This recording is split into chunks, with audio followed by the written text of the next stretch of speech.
Hey guys, welcome back to another video. तो एक बार मैं फिर से आ गया हूँ एक नए ट्यूटोरियल के साथ। तो आज की इस वीडियो में गाइस हम शेडिंग करने वाले हैं ज़ोरो की वाली फ़ोटो में। और वैसे मैंने इसका आउटलाइन का ट्यूटोरियल पहले ही अपलोड कर दिया है, वो पार्ट 1 है, तो जाकर चेकआउट कर सकते हो। मैं डिस्क्रिप्शन में लिंक दे दूँगा, तो पहले जाकर आउटलाइन ड्रॉ कर लेना। फिर उसके बाद ये सेकेंड पार्ट है इसका, जिसमें मैं कंप्लीट इसमें शेडिंग करके बताने वाला हूँ, किस तरीके से इसमें शेडिंग कर सकते हो। स्टेप बाय स्टेप मैं अच्छे से बताऊँगा। और रेफरेंस इमेज की लिंक भी भाई डिस्क्रिप्शन में मिल जाएगी, जाके डाउनलोड कर लेना। तो फिर शुरू करते हैं आज का ये tutorial without wasting any time. Let's go. बाकी इसमें मैं पेंसिल आर्ट लाइन की यूज़ करने वाला हूँ, नीचे ही मैं शेडिंग करूँगा। और एक मैं चारकोल यूज़ करने वाला हूँ, जो कैमलिन की सॉफ्ट चारकोल है। अगर आपके पास चारकोल नहीं है तो आप 10B पेंसिल से भी कर सकते हो। तो शुरू करते गए। सबसे पहले मैं आई में शेडिंग कर रहा हूँ, और इसमें मैं यूज़ कर रहा हूँ 6B पेंसिल। पहले 6B पेंसिल से मैं पूरी शेडिंग करूँगा आई में, और 6B से ही मैं पूरे फेस को शेड करूँगा, क्योंकि फेस सबसे ज़्यादा डार्क है। तो मैं यहाँ 2B या HB यूज़ नहीं कर रहा, यहाँ पे मैं सीधा 6B पेंसिल का यूज़ करके पूरे फेस में शेडिंग करूँगा। लेकिन प्रेशर हमें एकदम मीडियम लगाना है, जैसे मैं कर रहा हूँ यहाँ पर। मीडियम प्रेशर के साथ हमें ज़्यादा डार्क नहीं, ना ज़्यादा लाइट।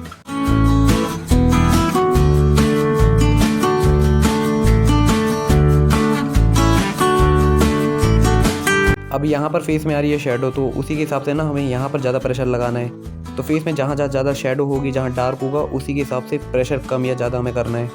बिल्कुल इसी तरीके से, बिल्कुल सिंपल वे में आपको बता रहा हूँ, वैसे आपको भी शेड करना है। लेकिन शेडिंग को हमें बड़ी स्मूथली एंड स्लोली करना चाहिए, क्योंकि ज़्यादा ही अगर हम जल्दबाजी में करेंगे तो फिर बाद में हम अच्छे से ब्लेंड नहीं कर पाएंगे।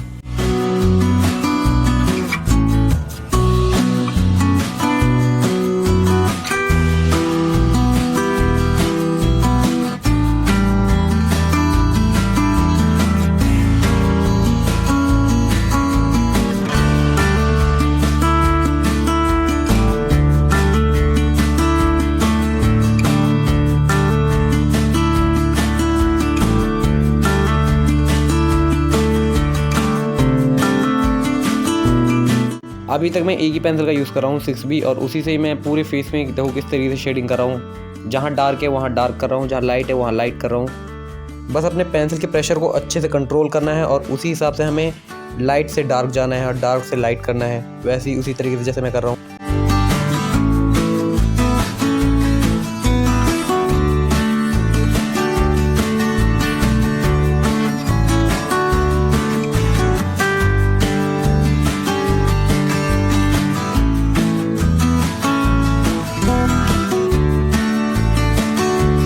पूरी शेडिंग हो जाने के बाद अब इसको मैं करूँगा ब्लेंड, और मैं यूज़ कर रहा हूँ ब्रश का। अब ब्रश से मैं पूरे फेस में ब्लेंड करूँगा।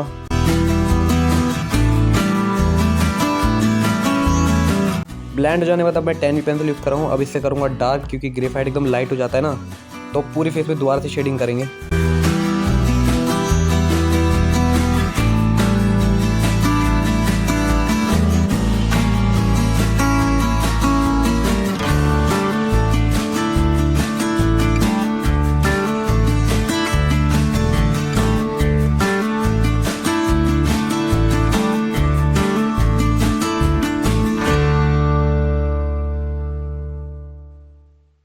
तो अब हेयर को ड्रॉ करने के लिए मैं यूज़ कर रहा हूँ कैमलिन की सॉफ्ट चारकोल। अब इससे पूरे हेयर में मैं शेडिंग करूँगा।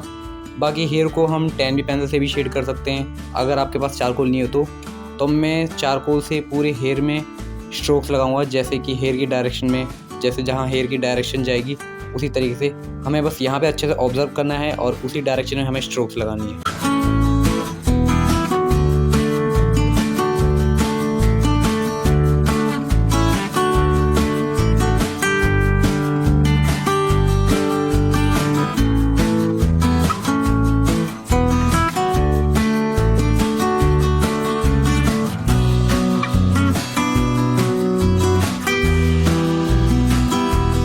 बाकी हम यहाँ हेयर में शेडिंग कर रहे हैं, तो यहाँ पे ना हमें ज़्यादा प्रेशर नहीं लगाना है, क्योंकि हेयर काफ़ी ज़्यादा लाइट है, जैसे कि रेफरेंस फोटो में देख रहे हो।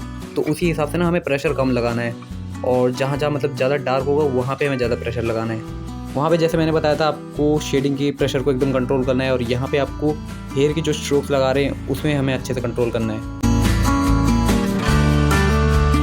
अब हेयर में मैं यहाँ हल्का फुल्का ब्लेंड कर दूंगा, जिसके लिए मैं यूज़ कर रहा हूँ ब्रश का। और उसके बाद इरेज़र से मैं हाईलाइट वगैरह करूँगा हेयर में, जैसे कि फ़ोटो में दिख रहे हो जहाँ जहाँ हाईलाइट है तो वहाँ पर हम हाईलाइट वगैरह कर देंगे।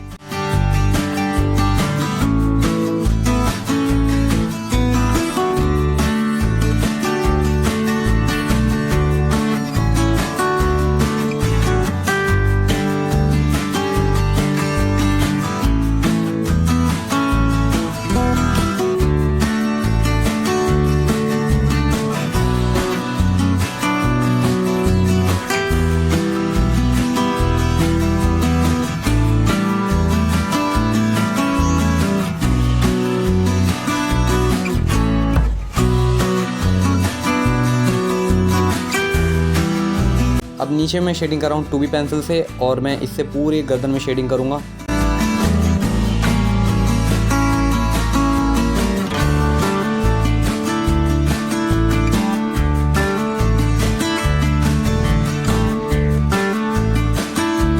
अब यहाँ ज़्यादा डार्क के लिए मैं 8B का यूज़ कर रहा हूँ, और 8B से पूरे जितने भी मतलब डार्क एरियाज़ हैं उन सबको डार्क कर दूँगा। यहाँ पे वैसे 10B भी यूज़ कर सकते हैं, लेकिन पहले मैं 8B यूज़ कर रहा हूँ, क्योंकि एक बार इसे मतलब मैं ब्लेंड भी करूँगा ना, उसके बाद मैं इसके ऊपर से 10B का यूज़ करूँगा। 10B से पूरा डार्क करूँगा।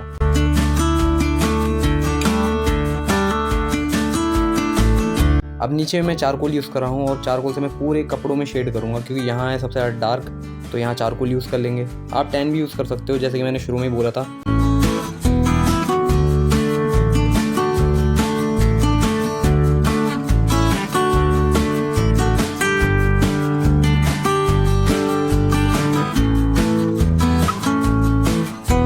बाकी कपड़ों में भी शेडिंग के लिए सेम प्रोसेस वही जो मैंने शुरू में बताया, कि जहाँ डार्क है वहाँ सबसे ज़्यादा डार्क करना है, मतलब प्रेशर लगा के, और जहाँ लाइट है वहाँ कम प्रेशर लगाना है, बिल्कुल इसी तरीके से। अब जितना भी शेड किया है उसको मैं पूरा ब्लेंड कर दूँगा।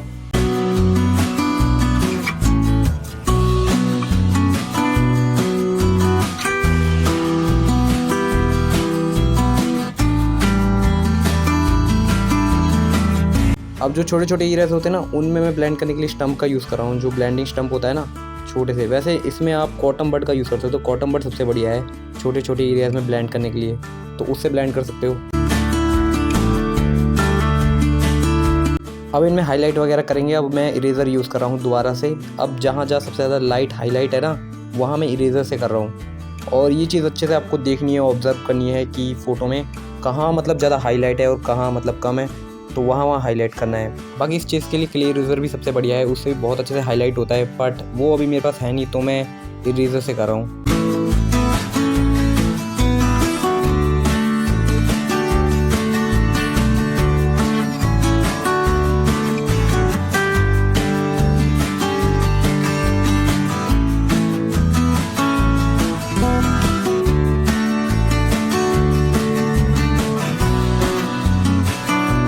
शेडिंग और ब्लेंडिंग हो जाने के बाद अब मैं इसमें ऐड करूँगा डिटेलिंग।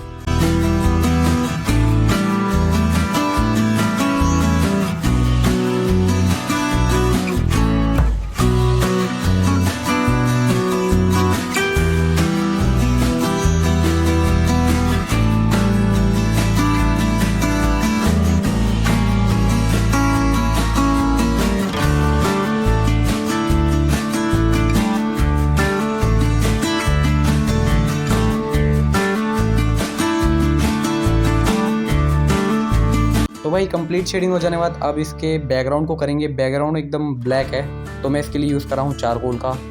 अब पूरे बैकग्राउंड को ऐसे पूरा ब्लैक कर देंगे।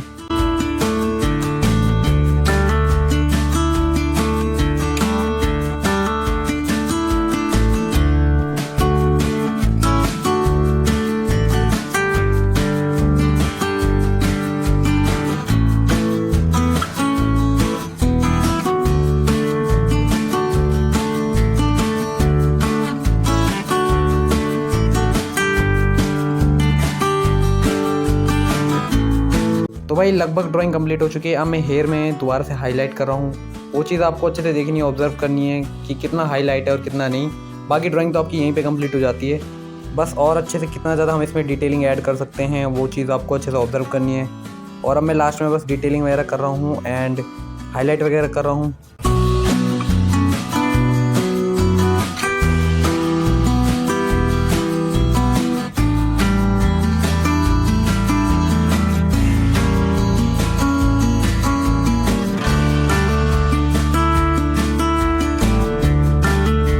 तो आई होप गाइस आपको ये ट्यूटोरियल पसंद आया होगा और शुरू से लेकर अभी तक जितना मैंने समझाया आई होप आपको अच्छे समझ आया होगा। तो अगर आपको ये ट्यूटोरियल ज़रा भी हेल्पफुल लगा तो प्लीज़ वीडियो को लाइक कर देना एंड चैनल पे नए हो सब्सक्राइब कर लेना मेरे ऐसे आने वाले और इंटरेस्टिंग वीडियोज़ के लिए। तो मिलते हैं गाइस किसी इंटरेस्टिंग वीडियो के साथ, तब तक के लिए बाय बाय।